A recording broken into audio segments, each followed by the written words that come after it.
say and what you hear be in the name of God. Amen. I gotta get my bulletin right back.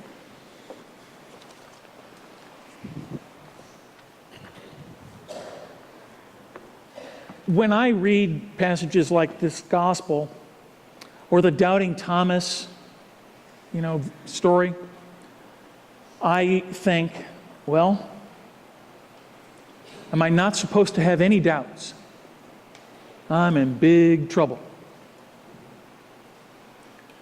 I don't know if you think about whether people like me who wear this kind of thing have doubts, but we do.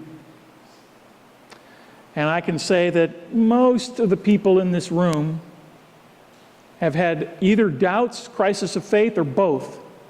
And if you haven't, it's just a matter of time. To doubt is human. And different things can raise the doubts that we have about God and faith, and it's different. It could be tragedy. It can be insanity going on in our country where, don't get me started. What is going on? God, where are you? How can people who claim to be following you do these kind of things? Or, for me, and it's all of those things, but I also get this problem when I start reading books about the universe and physics, and that's what I love. I'm fascinated by it. But then I start to sort of contemplate. So there are 100 to 200 billion galaxies, and those are just the ones we can see. The Milky Way has something around the number of 300 billion stars. How many stars would that be? That is a really, really, really, really big number. And we're finding out that a lot of stars have planets. In fact, they're turning out to be something pretty common. So I think it's a foregone conclusion that there's intelligent life somewhere, because if there isn't, and this is the theological issue, it is a humongous waste of space. Humongous waste of space. And then I think, so how does salvation work for the little green man? If there's intelligent life out there, how does that work? I don't know.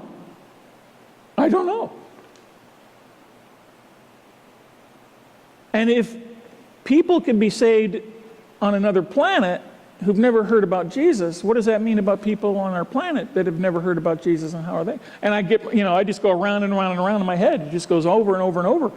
And I don't know. And here's another one that might cook your noodle. The thing is that when we have our doubts, and we go through the times of uncertainty or crisis, we tend, now this is going to seem strange, I think. We tend to think like someone who believes, if I don't understand something, then it must not be understandable and therefore make nonsense. Now, if you think about that for just a moment, you're like, that can't be right. Just because I don't understand something doesn't mean that it isn't understandable. It just means that I don't understand. It means I don't know yet. Maybe I won't know in this life. But we don't usually do that. We start to get to a point where we're like, I don't understand, this doesn't make any sense. This is all you know what.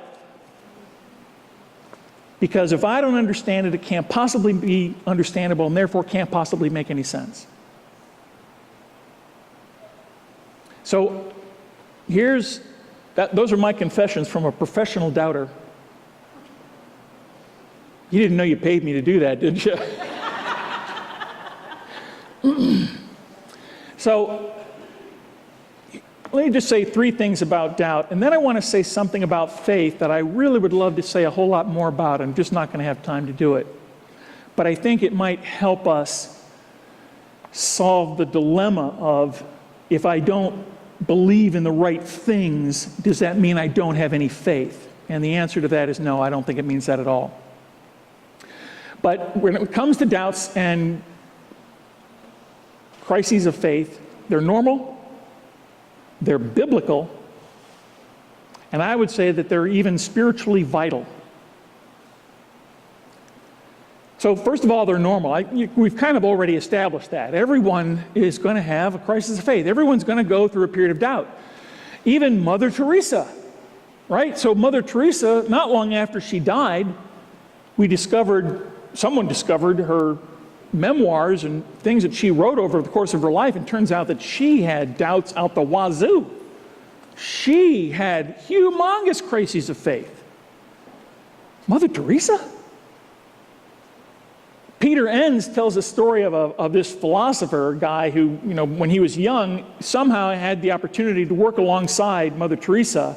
And when that time came to an end, he was just wanted to know, what should I do now? Should I continue to work for the poor, work with the poor, or should I go back to America and become a professor, college professor? So he went to Mother Teresa and said, I would like you to pray for me. And she said, what should I pray for? And he said, clarity. And she said, I'm not praying for clarity. Clarity is the last thing you need. He's like, well, but you have clarity. She said, I've never had clarity. All I have is trust. Hold that thought, because we'll come back to that when it comes to faith. So it's normal. It's biblical. I don't even have time to go into all the stuff in the Bible, but let me just point you to a few of the Psalms. If you're having a crisis of faith, if you're having doubts about God, if you're angry at God, you ought to pull out Psalm 88. Psalm 88, oh man, excuse me, 89, sorry, 89. 88 works too, though. 88 does work. 88's it's a miserable psalm. There's nothing good in it. From beginning to end, the guy, whoever wrote it, is really having a downer and is upset about God, with God about it. Psalm 89, the first 37 verses are this recounting of all of these wonderful promises that God has made to David. You've promised this, and you've promised that, and you're just so great, you're so wonderful. And then in verse 38, but you didn't do what you promised, you didn't follow through, you didn't do this, you didn't do that, you didn't do this, you didn't do that. And it ends like that. It doesn't end on a high note. Psalm 44 is kind of like that. It starts out with, oh God, you're just so wonderful. And then the writer just lays into him. And it ends with, wake up, God. Get your act together. And this stuff is in the Bible. And this is one of the things I love about the Bible. It's not some goody two-shoes, everything's going to be peachy and rosy. There are stories of people in the Bible who have genuine human crises. It's biblical. And third, it's spiritually vital. And here's why. There's no room for growth in certainty.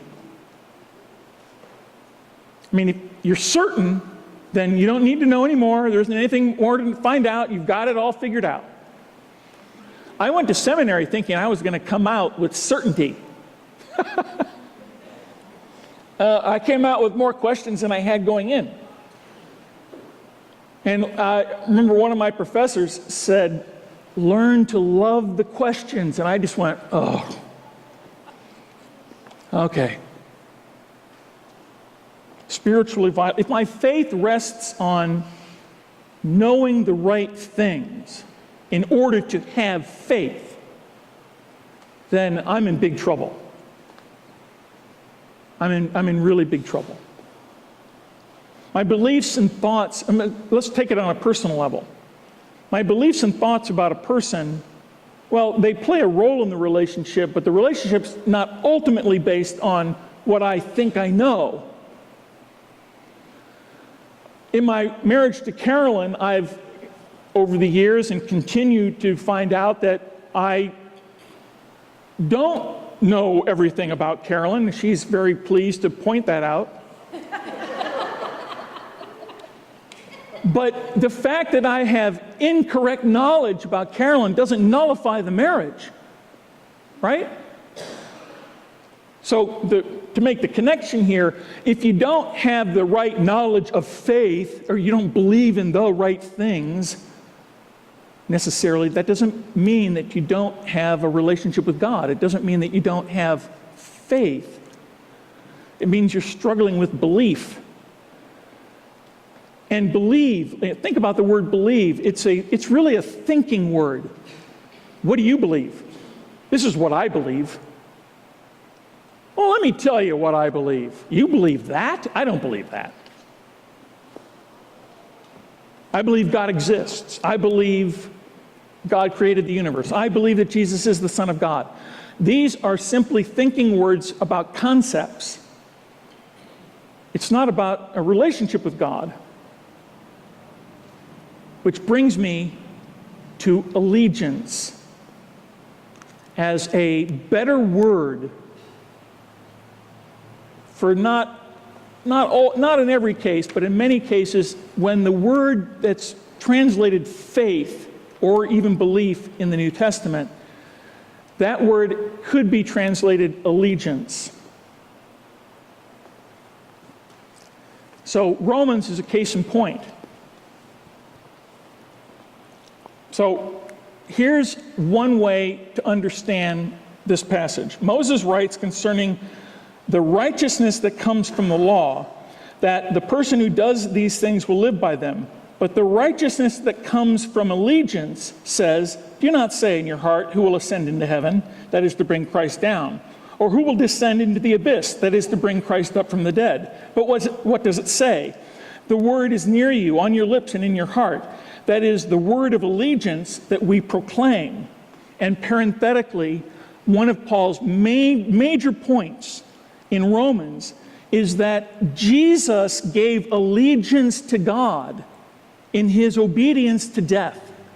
And his resurrection is actually the beginning of Jesus' enthronement as Lord and King of all things. And therefore, the call that Paul's making is, now we must give allegiance to God, or give allegiance to Jesus, and we've seen what that looks like in his allegiance to his Father. Because if you confess with your lips that Jesus is Lord, and believe in your heart that God raised him from the dead, you will be saved. For one gives allegiance with the heart and is so justified, and one confesses with the mouth and is so saved. In other words, if you believe that Jesus rose from the dead in your heart, that means that you acknowledge him as King and Lord. And therefore, if you give allegiance to him, you're justified. No one who gives allegiance to him will be put to shame. There is no distinction between Jew and Greek. The same Lord is Lord of all, and is generous to all who call on him. For everyone who calls on the name of the Lord will be saved. But how are they to call on one on whom they have never given any allegiance? And how are they to give allegiance in someone they've never heard about?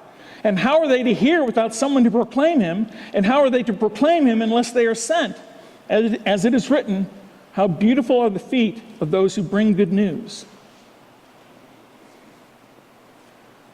When Mother Teresa was telling this kid, who wasn't yet a philosopher, I'm not going to pray for clarity. You need to have trust. What she's talking about is allegiance. What Mother Teresa did is live in allegiance to God, even though she doubted. Really huge doubts about God. She nevertheless trusted him and was faithful to him. And I think that's how we need to be looking at faith and our own belief.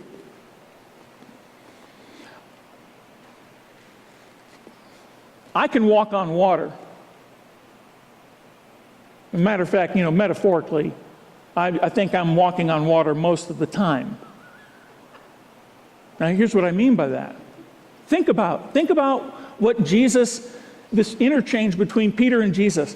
Peter has just called Jesus Lord. Lord, if it is you, call me. Ask me to come to you. Don't let the word Lord just fly right by. If you're Lord, if someone is your Lord and your Lord tells you to do something, what do?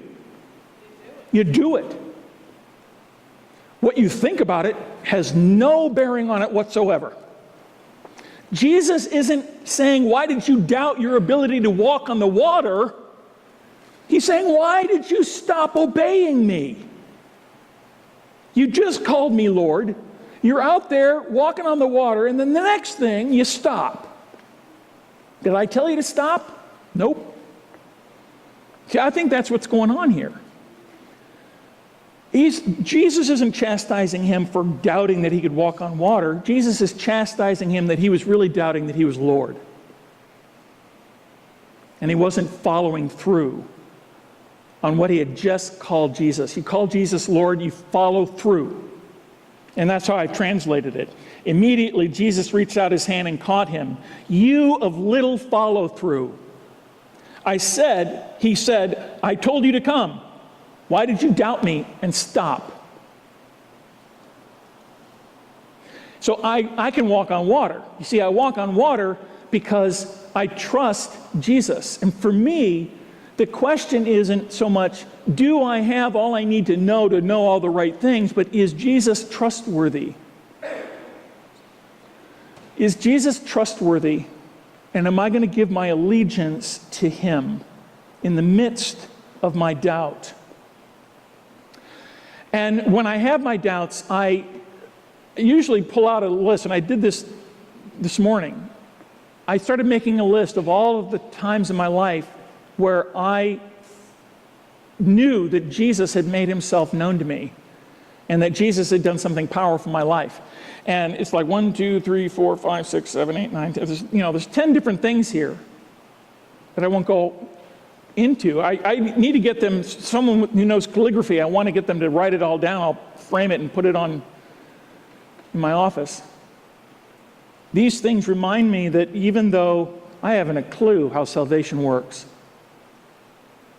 I don't know how it works. I can talk the talk. I've been to seminary. Substitutionary atonement and Christus Victor. I can tell all about that stuff, but when it comes down to it, I don't know. All I know is that Jesus has made himself known to me, and I can remember the when. And so I'm going to give my allegiance to him. What keeps me on the water is not absence of doubt or the certainty of knowledge. It is the trust I have in a person. So I don't care whether you believe in God or not. If you have doubts about him, do you want to know him? Then ask him. Ask him to make himself known to you. And when he does, your question now is, am I going to give my allegiance to this Lord? Amen.